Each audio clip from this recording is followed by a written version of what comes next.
Ya, terima kasih Tuan Yang Ketua. Sekali lagi, Dewan Yang Mulia ini dihadapkan dengan keputusan yang amat berat dan genting dalam bentuk Rang Undang-Undang Pencegahan Keganasan 2015. Akta yang dicadangkan ini tidak boleh diambil ringan apabila jelas terdapat peruntukan-peruntukan yang bercanggah dengan lunas-lunas Perlembagaan Persekutuan, menghina dasar pengasingan kuasa serta melanggari prinsip keadilan asasi ataupun natural justice. Oleh itu, undang-undang ini wajib dibahas dari segenap aspek dan bukan sekadar dari sisi teknikalnya.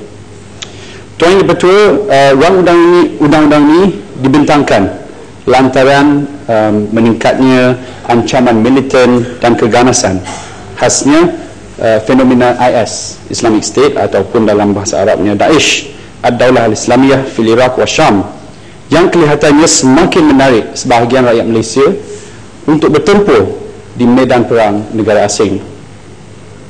Menurut laporan-laporan media, negara yang melabelkan sendiri Khalifah Islam ini berjaya mengumpul bala tentera yang terdiri daripada antara 13,000 hingga 20,000 pejuang jihad sukarelawan asing. Dan berdasarkan kertas putih Kerajaan Persekutuan yang dibentangkan di Parlimen tahun lepas, terdapat 39 orang rakyat Malaysia yang telah menyertai peperangan di Syria dan Iraq setakat 13 November tahun lepas, sementara 40 orang lagi telah berjaya diberkas. Malangnya, minat terhadap Daesh ini terus meningkat sehingga kan ada seorang gadis berusia 14 tahun boleh terjebak. Mujur, beliau sempat ditahan oleh pihak polis sebelum berlepas ke Mesir pada bulan Februari tahun ini. Situasi seperti ini tidak pernah terjadi di negara kita, ya, dengan ketersediaan teknologi dan media sosial yang begitu menyeluruh pada hari ini, unprecedented. Peperangan yang berlaku di Asia Barat yang mungkin dahulunya sekadar segmen berita pada lewat malam, kini menjadi sesuatu yang lebih dekat kepada kita. Malahan, sesiapa yang ingin melibatkan diri hanya memerlukan akaun Facebook dan kemampuan untuk membeli tiket penerbangan. Semudah itu, Tuan Yang Ketua. Jadi persoalannya, adakah kita benar-benar memahami dinamik jihad radikal dan ideologi pengganas abad ke-21 ini, dan bagaimanakah boleh kita membendung motivasi mereka?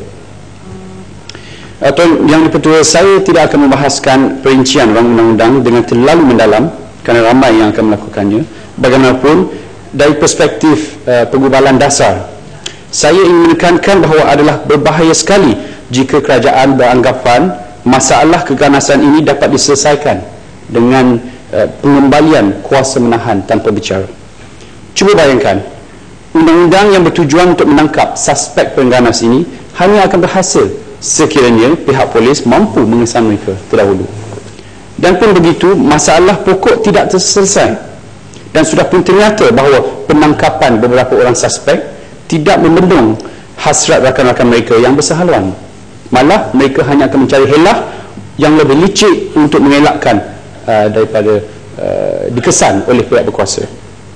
Hakikatnya, penggunaan undang-undang yang bersifat mengharamkan dan menekan hanya akan mengasak, ya, mereka yang berpotensi untuk melibatkan diri dalam gerakan pengganas untuk bersembunyi dan bergerak di bawah tanah secara senyap. Kesimpulannya, usaha menangani ancaman pengganas ini tidak akan berjaya melalui pendekatan undang-undang semata-mata. Cabaran abad ke-21 tidak boleh diselesaikan dengan pendekatan abad ke-20. Apa yang kita perlukan adalah perdebatan rasional yang berpaksikan idea untuk merubah fikiran dan mencapai pencerahan masyarakat. Dalam erti kata lain, kita perlu menerangi keganasan dengan pencerahan masyarakat melalui pendidikan dan keterbukaan. Lawan idea dengan idea, hujah dengan hujah. Tuan Yang Ketua, sekiranya kita ingin menangani gejala keganasan, kita harus terdahulu mengambil jalan kesederhanaan dan berhenti daripada menyokong sebarang gerakan dan ideologi melampau. Sementara kebebasan bersuara harus dipertahankan, namun ia tidak harus melangkaui perbuatan jenayah. Ugutan merogol dan membunuh umpamanya, sebagaimana yang telah diterima oleh penyampai BFM Aisyah Tajuddin, wajib dikecam dan diambil tindakan tegas. Pihak berkuasa tidak boleh berdolak dalik, tidak boleh bersikap distandard mengenai perkara ini.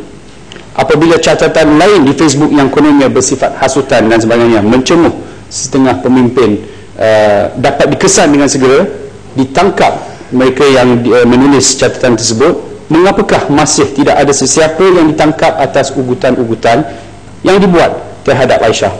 Adakah ia kerana beliau seorang wanita, atau tidak berpangkat, atau tidak bersehaluan dengan agenda pihak berkuasa? Sikap pasif agensi kerajaan dan pihak polis terhadap ancaman sebegini boleh diterjemahkan sebagai sokongan dan restu terhadap tindakan melampau, dan sekiranya dibiarkan, keganasan dan sifat melampau akan dilegitimasikan, legitimized. Maka adalah perlu untuk kerajaan menunjukkan sikap yang tegas dan jelas bagi mencabar naratif golongan pelampau. Sementara ugutan-ugutan jenayah harus dibendung dengan serta-merta, pemikiran masyarakat secara umum harus dirubah dan dididik melalui perbincangan awam. Ini bermaksud bahawa perbezaan pandangan dalam soal ideologi, dalam soal mazhab, sistem moral dan sebagainya harus diraikan dan tidak ditindas selagi tidak berunsurkan ugutan ataupun intimidasi jenayah. Malangnya kerajaan memilih sikap yang berbeza. Ambil sebagai contoh layanan terhadap golongan Syiah di negara kita. Mereka ditahan, dilabel sebagai sesat dan menyimpang, malah ada yang dikafirkan. Hakikat ini sangat malang, sedangkan tradisi keilmuan dalam Islam tidak pernah memilih untuk menggunakan kekerasan terhadap mazhab yang berbeza. Sebaliknya, perbahasan teologi harus digunakan untuk memidas hujah. Sikap keterbukaan adalah sangat penting untuk menangani keganasan, kerana ekstremisme hanya berlaku apabila seseorang itu disogokkan dengan ideologi semata-mata tanpa memeriksa kebenarannya. Dalam keadaan masyarakat yang tidak terbuka dan sekadar pak turut yang tidak berani mempersoalkan kebenaran, maka tidak heranlah jika lebih ramai lagi turut terpedaya dengan pemikiran radikal dan melampau. Tuan Yang Dipertua, dalam usaha menggubal undang-undang adalah wajib kita memastikan ia tidak bercanggah dengan teras-teras Perlembagaan Persekutuan, Konvensyen Antarabangsa serta prinsip keadilan asasi. Sebagai contoh, ada juga yang dibacakan tadi, ketetapan Majlis Keselamatan Pertubuhan Bangsa-Bangsa Bersatu jelas menyatakan sebarang langkah yang diambil untuk menangani keganasan harus mematuhi semua kewajipan di bawah undang-undang antarabangsa, khususnya Undang-Undang Hak Asasi Manusia, Pelayanan Antarabangsa dan Kemanusiaan Antarabangsa, serta menekankan bahawa penghormatan kepada hak asasi manusia, kebebasan asasi dan kedaulatan undang-undang adalah saling melengkapi dan saling memperkukuh dengan langkah memerangi keganasan yang berkesan. Namun begitu, adalah jelas bahawa rang undang-undang yang dibentangkan ini tidak menghormati teras-teras tersebut. Umpamanya, tidak ada peruntukan untuk memastikan suspek yang direman akan diberitahu alasan-alasan penangkapannya, seperti mana dibangkitkan Bukit Gelugor. Sementara hak untuk dibela oleh pengamal undang-undang juga tidak dijamin. Ini jelas berjanggah dengan perkara 5 Perlembagaan Persekutuan berkenaan kebebasan diri dan perkara 8 yang menjamin kesemarataan di sisi undang-undang. Prosedur untuk membawa suspek kepada magistrate juga kelihatan sekadar ilusi pengawasan kehakiman, memandangkan magistrate tidak mempunyai budi bicara untuk menentukan penahanan dan secara praktikalnya perlu bersetuju dengan pihak polis dan pendakwa raya. Pada masa yang sama, kuasa semakan kehakiman juga disingkirkan, lantas mencabuli doktrin suci iaitu pengasingan kuasa. Tambahan pula, tampaknya terdapat keraguan dan kekaburan dalam rang undang-undang ini, di mana ungkapan aktiviti politik, kepercayaan politik terbuka untuk penyalahgunaan. Contohnya, Undang-Undang ISA dan Akta Hasutan yang digubal untuk membendung ancaman komunis telah sekian lama ini disalahgunakan. Dan yang ditahan adalah ahli politik, akademik, wartawan, aktivis dan sebagainya. Jadi memandangkan rekod prestasi penyalahgunaan kuasa oleh kerajaan, sudah tentu kekhawatiran timbul bahawa undang-undang baru ini juga akan menjadi alat untuk memajukan kepentingan politik parti pemerintah.